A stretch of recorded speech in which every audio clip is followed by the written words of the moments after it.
작은 단위의 장악형으로 우리는 여기서부터 여기까지 올라가는 상승 추세를 미리 짐작을 할 수 있다는 얘기죠. 두 번째, 손실 제한의 기준점. 우리는 이 장악형 캔들의 저점으로 우리가 매수를 시작을 했을 때 손절 라인을 지정을 할 수 있어요. 그리고 마지막 세 번째, 주관적인 감정. 이렇게 하락하고 있는 장대 음봉으로 떨어지고 있는 이 추세에서 우리가 장악형을 확인함으로써 우리는 매도에 대한 공포감을 이길 수 있고, 그리고 객관적으로 얘가 매도 추세가 이제 끝났을 수도 있겠구나. 안녕하세요. 첫 번째 캔들 강의.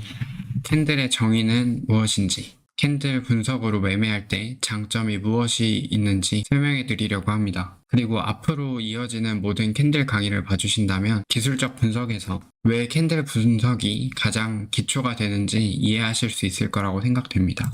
먼저 캔들이란 모든 기술적 분석의 기초입니다. 캔들스틱 차트는 주가 움직임을 표현하는 데 있어서 사용되는 시각적인 도구고, 각각 캔들은 주식이나 다른 금융상품, 우리 같은 경우 비트코인의 가격 움직임을 나타냅니다. 그리고 여기서 중요한 거는 캔들은 일정 시간 동안 주가의 움직임을 표시하고, 이 시간은 우리가 선택한 주기에 따라서 달라집니다. 이게 1시간 혹은 4시간, 하루 뭐 이런 식으로 각각 캔들의 길이가 달라질 수 있습니다. 그래서 그 하나하나의 캔들들이 모여서 차트가 만들어지고, 그 차트로 우리는 기술적 분석을 하는 데 있어서 전체적인 흐름을 직관적으로 볼 수 있도록 해줍니다. 바로 다시 정의로 넘어갈게요. 그래서 정의에 대해서 살펴보면 캔들이란 일정 시간 동안의 시장 흐름입니다. 첫 번째, 시가, 종가, 저가, 고가로 나누어져 있고, 시가는 시작하는 가격, 종가는 마감되는 가격, 저가와 고가는 가장 낮은 가격과 가장 높은 가격입니다. 보면 이제 음봉과 양봉으로 이루어져 있는데, 음봉 같은 경우에는 시가가 높은 곳에 있고 종가가 시가보다 아래에 있기 때문에 음봉으로 표시가 되고, 양봉의 경우에 시가가 아래에 있고 종가는 시가보다 높은 가격에 있기 때문에 양봉으로 표시가 됩니다. 그리고 가장 중요한 내용인데, 몸통과 꼬리에 대해서는 이제 우리가 심리를 읽어볼 수 있어요. 몸통이 이제 크면 클수록 이게 음봉이라고 가정을 했을 때, 몸통이 작은 거에 비해서 크면은 매도세가 더 강하다고 표현이 됩니다. 그리고 꼬리도 힘을 분석을 할 수 있는데, 음봉이라고 또 가정을 해볼게요.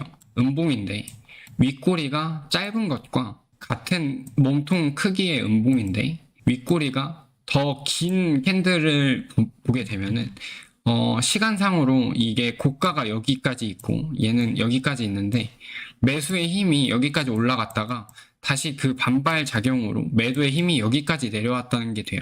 그러면 상대적으로 마찬가지로 같은 종가를 형성을 하고 있지만 윗꼬리의 위치에 따라서 얘는 더 큰 매도의 힘이 작용이 됐구나 라고 생각을 할 수 있겠죠. 그래서 몸통과 꼬리에 대해서도 생각을 해두시면 좋을 것 같고, 그리고 다음 캔들 정의, 이제 타임 프레임에 관해서 좀 배울 건데, 제가 앞으로 타임 프레임, 시간 프레임에 대해서 좀 많이 얘기를 계속 할 거예요.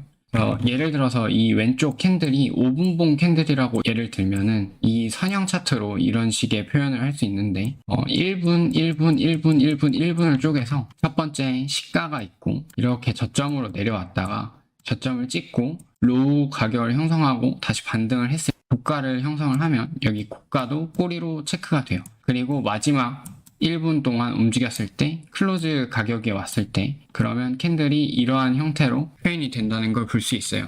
그리고 이거를 이제 15분으로 바꾼다고 하면은 이제 전체적인 이렇게 큰 그림의 선형 차트가 나타날 텐데, 이거를 다시 여기서 이런 식의 5분 캔들 1개, 2개, 총 3개 이렇게 또 나눌 수가 있겠죠. 그래서 결론적으로 방금 전에 이런 복잡한 선형 차트를 보면 15분은 5분보다 많은 매수 매도 심리가 내포되어 있고, 그리고 하이 타임 프레임의 캔들 시그널이 보다 높은 신뢰도, 즉 매매 성공률을 좀 높이는 방법 중에 하나라고 생각이 돼요. 이 내용들도 쭉 이어서 보시면은 하이 타임 프레임이 왜 중요한지 조금 더 자세하게 이해가 되실 거라고 생각이 됩니다. 마지막으로 캔들 분석의 장점입니다.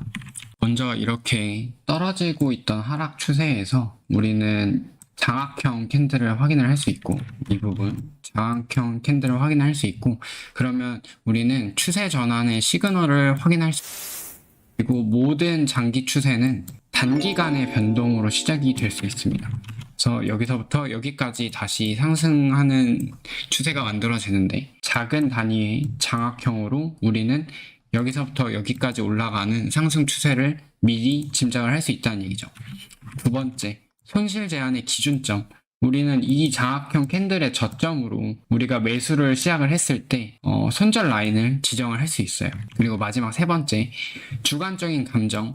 이렇게 하락하고 있는 장대 음봉으로 떨어지고 있는 이 추세에서 우리가 장악형을 확인함으로써 우리는 매도에 대한 공포감을 이길 수 있고, 그리고 객관적으로 얘가 매도 추세가 이제 끝났을 수도 있겠구나, 장악형이 나왔구나라는 것을 봤기 때문에 객관적으로 판단을 할 수 있도록 도와줍니다.